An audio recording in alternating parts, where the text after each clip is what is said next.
Hi guys, and welcome to another round breakdown. You join me on Propaganda and we're on Chainlink. Now Propaganda is probably one of the best maps for Chainlink. I find it very enjoyable. The best thing about it really on this map is that many of the bases are very individual. They play out very uniquely in the way you have to approach them. I mean, just look, for example, if you come up to B on the statue right here, we have all of these steps and angles coming in, all these different positions. We actually get up on top, it's very open and quite flat. So the kind of peaking and verticality of this section, you know, plays out very interestingly. You have these little bottleneck doorways you move through. So the map overall, and you know, we can get into all the other bits and pieces as we play around, but overall it's just a very interesting round. Okay, Super wasn't on TeamSpeak with me, so I'm typing here flank. Now flanking at the beginning is very important. The main reason is because if you don't flank, two things can happen. One is you can get caught up in the middle, and then it can make it very difficult to make any kind of plays after that. Or if you're unlucky and your team is weaker, as I knew our team was, then you can end up getting pushed right back to sort of say the B base, and then you can't make any further forward progress, and basically the game is over in the first couple of minutes. That's why it was very important for us to make this flank onto F, and right now I think actually maybe we were on TeamSpeak or something, I'm not sure, because yeah, Super C is going to F and I'm going on to G, so perhaps actually it was on TeamSpeak. Not quite sure why I wouldn't have said that, but it doesn't matter. The point is that I sent him to there and I'm going on this one. Try to get that double cap and try and get a little bit of you know, sort of aggression and distraction down on the enemy. And I remember saying at the time to the guys, you know, really what we're trying to achieve here is we're not necessarily trying to achieve actual scoring, although that is obviously a positive thing because we created a link, right? But what we're actually trying to achieve is just the distraction of making them pull off of that front line. But it actually ended up being even better than that, because this then creates a staging point for us to spawn in and push back onto the middle section. So by not protecting their flank and also not reacting quickly enough, because obviously, you know, as much as I would sometimes want to do it, you can't expect public players to just protect empty areas of the map. It's just not going to happen, or the times when it does happen are few and far between, right? So I think I get screwed over here. Yeah, we have a noob fight. It's a noob fight. I still get the kill, but it was a bad one. Anyway, yeah, so you can't expect people to cover like empty areas all of the time. But the trouble is if you don't cover those empty areas, you end up getting screwed over, because this is what happens. You just get behind them, you wreck them. We have now taken control of this middle section. Now they have pushed up hard and they've got onto the A and the B, but it doesn't matter. You know, it's only a matter of time before we pull those back again, because by pushing forward and taking this central section, you know, we're actually having a little bit of a joke tonight while we're playing the stream, and we were joking around and we were like, yeah, you know, this map is all about the D. It actually is, you know, the D and the E on this map are really important. If you can hold that kind of central courtyard area of D and E, it's going to put you in a very strong position to be able to make fluid plays. So controlling the central section of the map is extremely important. Now we are trying to push back towards B here. I'm keeping half an eye. Nearly went for the knife.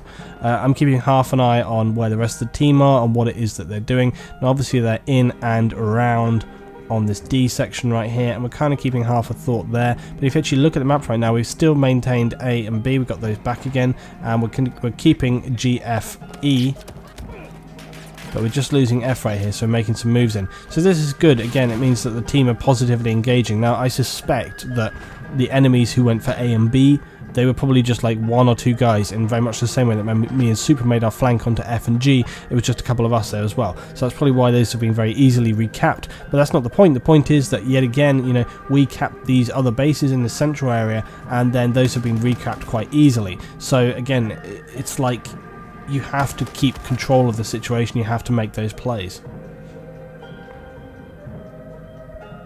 The other thing to keep into your mind is that a lot of the time you can't make flanks at any time. You know, I always go on about how flanking is really important. You can see they may have capped back another 4 bases here. So this is a good round, you know. It's good when you can kind of see this kind of progression back and forth, and you can see that they have put the effort in, they've secured their positions, and they move forward yet again, right? But here we are making another flank. Now the thing with flanking is that, yes, it's a very powerful tool. Yes, it's sometimes considered a very simplistic tool, you know, run around them. What's hard about that, right? Or what's difficult to understand about that? The problem with it is that if you do it too much, then it becomes impossible, and then if you have no other options available to you, you basically lost the game. So you have to try and be careful about like the times when you're going to push for that flank. You know, you have to look at the situation on the ground. How many people have they got in the middle central areas? Is it going to be worth me making the push at this amount of time? You know, if you can hang on for like 1 or 2 kills, and then, you know, you sort of spawn, and then maybe you make a decision, okay, now is the time to go for the flank. You know, and you can't really, there's no hard and fast rule for that. You just literally have to look at how the enemy team are playing and think, okay, when are they weakest? You know, are they making a hard push right now? Have they got a lot of people in that central area? Are those guys just farming up the kills? If so, this might be a good time to kind of make a little bit of a flank and break those lines, you know? We've moved back in on F here, and we're doing the same thing. We're kind of securing it, but we're kind of securing it for links, but we're not really securing it for links. Really what we're trying to do here is just be a frustration, be a thorn in their side, just make them think, damn, we need to get off that front line, because the more pressure we can relieve from the rest of the team by being back here and being irritating and capping bases that they don't want us to cap with just 1 or 2 people, that is, we are using our team to maximum effect there, because we are just, with me and Supra, we are utilizing just this great squad play, and we're capping and harassing these bases, and that means that they constantly have to be thinking, they're behind us, we've got to get back there, we've got to get back there, they're behind us. Because if they ignore that, if they even push forward to ours, well, what's going to happen is that obviously our team will start spawning behind them, and then that's going to be difficult for them to control, because they're kind of cut off from certain positions, and you can end up isolated and fragmented around the map. So it's much better to kind of have this sort of overall plan in mind. Now, you know, something that I hear all the time is people say like, oh, you can't use tactics in Battlefield because it's just you and a couple of people. You know, you can't speak to the overall team, and even if you could, they wouldn't listen. This is absolutely true. But what you can do, and this is really where the sort of, I would say, the tactic element comes in, it's actually a little bit more complicated than just telling people where to go. Because what you end up doing is you end up sort of looking at a person and watching what they're doing, and you start to understand like, hey, okay, I know what this person is all about. Then you sort of adapt that on and look at what it is that you want to do with that game, what you and your squad are going to do, and you take it into consideration. So if a certain, you know, element of your player base on your team, you watch their behavior, you learn from it, and then you think, okay, so I know what they're going to do here, and we're going to adjust our squad play accordingly to that. So you can basically fill in the gaps, and honestly, that's something that I have found time and time again is a good kind of analogy for, if you want to be a good objective squad, what it is that you need to do. When people talk about squads carrying the team, it doesn't often, yes, you do end up with a lot of kills and you do end up with a lot of score, right? But what I find more often than not is the reason you're getting that score and the reason you're getting that KD is because you're putting yourself in the optimal position to assist the rest of your team. Because just being good is not going to be enough. If the other team are good as well, and your team are medium / not great, then it's not really going to help you to just be going like pushing aggressive and getting onto those things. You have to kind of know where you need to be to actually sort of back up and assist your team. Because if you can get between the lines, kind of like reading between the lines, if you can see what your team are capable of and what they're doing, then you read between the lines and think, okay, so they're doing this, therefore I am going to have to do X, Y, Z. You know, and if you put yourself in that position, not only are you going to get probably a lot of score, but you're also going to be killing more enemy, because you are sort of, the enemy as well will read what's happening. Okay, they're not idiots, so they will read just like you what your team is doing, perhaps even more so because they're on the receiving end of it. So, and this is something that I do quite often, you sort of look at what your team is doing and then adapt your positions and your play and the way that you move accordingly. And you would be surprised how many times enemy get caught out by this, because they think like, okay, I understand this team, I know the way that they're playing, I know exactly what they're doing, and then you do something slightly a little bit different that will catch them out severely. And it works. It's happened to me multiple times. I mean, it's not going to happen every time. Nothing's for sure in gaming or Battlefield. But, you know, many times it's worked for me in this way, that you just kind of like assess the situation, assess what people are doing, and make your plays accordingly off of that. So let's take a look at what we're actually doing here in terms of controlling the map and the bases that we're looking at. So now I've moved and transitioned to this kind of middle section. I ended up running out of ammo, so I picked up the Dow 12, and wouldn't you know it, my first encounter ends up being like this. Although actually I thought I got killed from the front, but actually I got shot in the back, as so often is the way with me, unfortunately. You can see like 4 or 5 people all kind of coming in around this structure right here. And looking at the map, of course, we've got A, B, C, D, but you notice we just lost B, and that's why I made this quick flank back. Now again, being fluid and ready for any situation, like you guys remember OMF, objective, momentum, flexibility. Flexibility being the key thing there, because in this situation right here, I'm being flexible, you know. I could have stayed around the heat of the moment there, but actually look at this. Look how many of our team have spawned back here, not just my squad, but random players as well. So that's actually, again, a really positive sign. It's, again, a good team is not necessarily the team which are getting the most kills all the time. It's positive to have that, but it's not the be-all and end-all. The thing that you really want the most is cooperation and awareness. Awareness is extremely important, and you can see what, and speed as well, because speed is something that drives me mad with frustration. How slow people can be sometimes to react. They will literally like move to a base, stay, wait till it caps, move, and it's like, oh please just get to grips with it. You know, you need to move cap, move off, you know, move cap, move off. You've got to just have the fluidity and the speed and the, you know, the kind of momentum happening. The momentum, as we've always talked about, you know. So it's really good to see in my team that they were willing to kind of come back, respawn, or maybe some of those guys ran back. I don't know. They seemed like they were coming from my side as well. But the point is that they were able to kind of change up what it was that they were doing, and that's really important. That's not something you always see that often in public games. You see it more on my server when you have a lot of people playing really hard for the objective, and you see that kind of gameplay. But on a public server, you don't see that so much. But it's really good to see that happening, because again, it means that people are prioritizing objective over just kills or whatever it is their own personal objectives are. You know, they fell back there, they didn't have to. They were in a situation on the D and the E where they were able to kind of be farming kills and just sort of getting in and around one another. But they decided to come back B, deal with the force, and then do you see how fast they pushed off there as well? As soon as we controlled that situation, they're moving away, but it's still being in contention. Like, we didn't actually manage to clear it out because we kind of got a couple of guys and we moved off perhaps too quickly. So again, you know, this is what I was saying before about you kind of have to just sort of look and judge and figure out like what's going on with the team.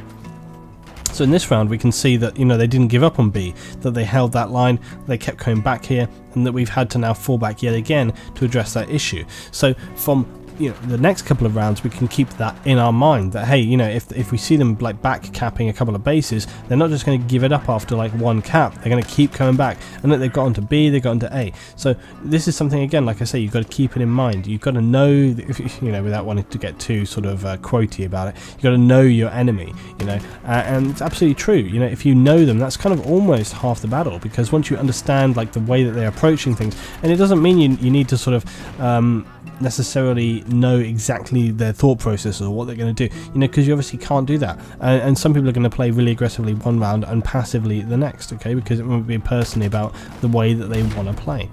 But if you, Jesus man, the explosion's coming in here, but if you do understand what it is, more so, if you just have a vague or even just a general understanding would be really good of your enemy and the way that they're moving, the way that they're playing. Are they being really aggressive? Are they throwing everything at you all the time? Are they making a lot of flank plays? Do they have a lot of assault members and they're just chain rezzing their team? You know, starting to look at these things will make you learn to adapt your own tactics and how you can counter that, and that's really important as well. Now look at this right now, this map is so fragmented, and whilst we're winning, we're 300 tickets ahead, which seems like a lot, but here's the thing that's so great about Chainlink is that the games can change around so quickly, and this was something that when this mode originally came out, I was quite kind of like, nah, because I was like, so it's like a mix between conquest and domination, like what's the point of that? The thing with Chainlink is that the links mean that you actually have to kind of really keep your objective in mind if you want to be able to score the points. The other thing that's really important with Chainlink is that the tickets go so much faster. I mean, obviously they changed it a little bit, but you will hemorrhage tickets if you don't deal with those situations, and that's time and time again what we've been doing, falling back, controlling things, moving forward. And again, you know, that's one of the good things about having your own teammates, your own squad mates, and maybe squadding up together to play these kind of things, is that you can work on those objectives, the objectives that other people don't necessarily want to do. You can work on the flanks and, you know, capping those bases out and creating distractions and just getting it in their head. You know, if you look at the map right now, that's a great example of that. You can see all around C. Obviously, there's been a bit of action going on C. You could see that the majority of our team are at C, when actually the front line is really here at E. So they're not really anywhere near where they actually need to be. They should be pushing forward right now. And even if you look at the map, they're not moving forward in any significant hurry. They're just kind of bumbling this way. But like I say, that's why it's really, really important. It's really important to kind of look at what's happening and make your own sort of thoughts. But it's also really important to look at the bases and understand sort of the geography of the situation that you're looking at, where people are, where they're moving to, what's happening, and so on and so on. Because obviously certain bases have more strength than others, and so you have to take that into consideration when you're deciding where you're moving to, what's going to happen next. You know, how are you going to attack? Are you going to pull back? Are you going to defend? Are you going to take certain bases at certain, you know, different times? And you can look at the way the enemy are moving around the map and make your decisions off of that. In fact, I would, you know, this round is really kind of like the intel round. It's about sort of understanding the information of the enemy, and you're gathering that information all the time from previous rounds, from this current round, looking at what it is that they're doing, where they're moving to, where they're putting the most pressure. And just because a base can be valuable, like we're saying about with D and E on this map, just because a base is valuable, it doesn't mean that you have to constantly focus on it. And the other thing is understanding, like we were saying about with the flanking, knowing when to flank, because if you make too many flanks in current succession, they will obviously figure it out and they'll block that off to you. But if you can do what I'm doing right now, where we've left it for a little bit of time and then we're like, hey, actually we can make this flank. But again, look, it's about prioritizing and understanding where you want to be and where you want to go. Now, I've previously gone to F and G, but this time I was like, hey, you know, we've been fighting over D and E here for a little while. So I was like, okay, I want to get some shots, I want to get some pressure back onto D. And again, you know, look, I didn't pick up any kills immediately straight away right there. But what I was doing, I got a couple of kills right here. But just putting some fire down, just putting some pressure on. And again, it's about creating a distraction as much as anything else. If you can create a kind of a point of attention, that's going to be a big factor. And you can see, look, some of the team here have also gone on to E and F, so that's great. And this is what's happening. So that decision making process there of like, hey, okay, instead of just staying on the line here, grinding it out, made a decision to make a little flank there. I've had some small impact as part of the larger team, and that's enabled us to kind of have more control and more safety with what it is that we're trying to do, which is obviously control this central area. It also means that we've ended up with more bases capped, more links, because we had someone go behind on F and on E, and then we've moved forward capped D, so of course we've created more links there. And that's what's so good about Chainlink, is your ability to have this different style of gameplay which rewards it. So it's not just about who has got the most, it's about obviously who's got the most links, and so it plays out very differently. I really love this game mode. I wish that we would see more of it on the other maps, because I just think it plays out particularly well. But coming back to what we were saying before about squad play and understanding your enemy. Now, if you actually look at the way we're playing right now, we're kind of very frontline, we're just kind of grinding it out, and we've got obviously a massive lead now. We've got a 1,000 ticket lead because we've held more bases longer, and we've overall had better communication and sort of strength when it comes to sort of looking at what each other are doing and the way that plays out for our team in terms of controlling these central bases. But when we come back to sort of talking about tactics and how tactical you can be moving around, like I said, it's really about, you know, I've had people say to me before, like, oh, you can't really play with squad tactics because, you know, you're playing with a load of randoms all the time. But you have seen on this gameplay that by just looking at what other people are doing, you can read off of that. You don't need to have direct communication. You don't even have to have an overall game plan. You can just be very fluid about the way that you approach situations. You can, you know, assume, okay, that they are moving to this position here. We'll see how they handle it, and then you make your own decisions based off of that. So it's not necessarily the case that you have to just be, you know, being ordered all the time about where it is that you want to be and what it is that you've got to do. Yeah, look at this guy as well, covering this. He's literally just standing there, covering this staircase with a Dow 12. I mean, just like, what the man? You lose the faith. You lose the faith for some of these people. But you see it, you know, it's just one of these things that's going to happen all of the time. But anyway, when it comes back to your tactical ability to sort of look at where you want to be, where you want to move, you can play that out very much on a squad level. And you know, it's like I said before as well, is you can have it so that one squad appears to be carrying their team. They're not necessarily actually carrying the team. What they're doing is they're filling in the gaps, and that is very, very much part of being a good squad, being a good player, and being a good battlefielder, in my personal opinion anyway. You know, by filling in the gaps and sort of looking at where you need to be, you can actually really optimize your ability as a squad, which is why these squads often end up on the top scoreboard. That's why often my squad ends up as top squad for our team all the time, because what you're really doing is, like I say, reading and understanding. It's that intel gathering, it's information, it's looking at what other people are doing. If you can see that and you can understand it, then you can start to fill in the elements that need doing, okay, which means you may have to fall back sometimes, you may need to change priorities, you may need to change classes, being flexible in the way that you approach the situations. But in doing so, that means that you'll give a boost to the rest of your team. It means they may have more opportunities to get onto certain objectives, they may have more opportunities to move forward and get the kills and push and be aggressive, and then the more that they do that, the better they feel about it, the better they feel about themselves, the more likely they are to try it again and again. So you can see that that's how I would say my tactics when it comes to one squad. If you, instead of chasing personal glory, which is always a good thing to do, right, but it's always an enjoyable thing, everybody wants to do that, right, but if you know, eat some humble pie and you do the jobs which are not necessarily the sort of glory jobs, the jobs that are going to put you on top of the board every single round, or the you know, the ones that are going to get you the crazy kills or whatever. If you do the kind of more median route, it benefits everybody theoretically overall. Of course, you're going to get these rounds where people are as thick as two short planks and they just don't know what it is that they're supposed to be doing or where it is that they're going to be. But overall, if you have people with some reasonable common sense, but maybe just this round they feel like, you know, this is getting a little bit difficult, I'm not sure if I really want to give up my life for this situation, well, hey, then you might find that you end up inspiring them a little bit with your sort of ability to kind of focus on certain aspects, and then before you know it, they might be helping you out. And the other thing as well is, like we were talking about before, you can see now that we really have got a very, very strong, significant lead. But still moving back here, still taking these bases and these, you know, keeping control of the situation. By doing so, you're just getting under their skin. You're just frustrating them more and more and more.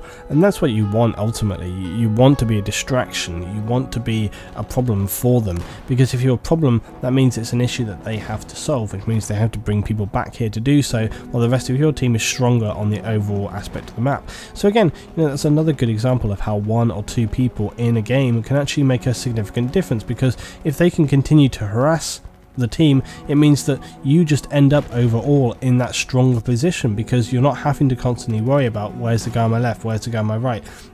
If you are on the sort of back foot, you're constantly being surrounded and pinned down, and we know that that's not fun at all. But if you're on the other side of this and your team actually working actively to do it, it doesn't mean that you have to be trolling them, not at all. All it means is that you just have to be observant, you have to react quickly, you have to spot, you communicate them to the rest of the team. You basically just don't let up, you just keep them, you're just there. You're there all the time, and it's so unrelenting that that's what comes in. It gets stressful, it gets frustrating, and that's when people start to make mistakes. People start to make mistakes because they just feel like, hey, we're not getting anywhere, they panic, they try too hard, they start trying really hard, and as soon as you start to do anything like that, it's going to fall through your fingertips, you know. But there we are, guys, that's Propaganda Chainlink. I really enjoyed Chainlink. I do wish it was on more maps. It's a good game mode, it plays out very tactically, but it's fast and furious at the same time. If you have two balanced teams like we saw tonight on my server, you end up with some very, very good rounds indeed that can take quite some time. So there we go. Drop your thoughts below. I hope this has been a helpful one. Let me know if you have any specific game modes or maps that you would like some help with, or just some overall Battlefield thoughts. I mean, those will be coming along all the time anyway. But I particularly enjoy this. I particularly enjoy this map, and yeah, it was a bit of a strong win, but I feel like at the early part, it was very balanced overall. I think the team skill levels were very balanced, but I think tactically we played out better. We made the moves that we needed to. We got back, we flanked back, and all this kind of stuff. We did all of the things that had to happen in order for us to control that situation, and it just showed through in the way the game actually played out. And like I said in the chat there, lesson of the day, cover your flank. It's just that simple. So there we go, guys. Thanks very much for watching, and join me next time for some more Battlefield 4 round breakdowns.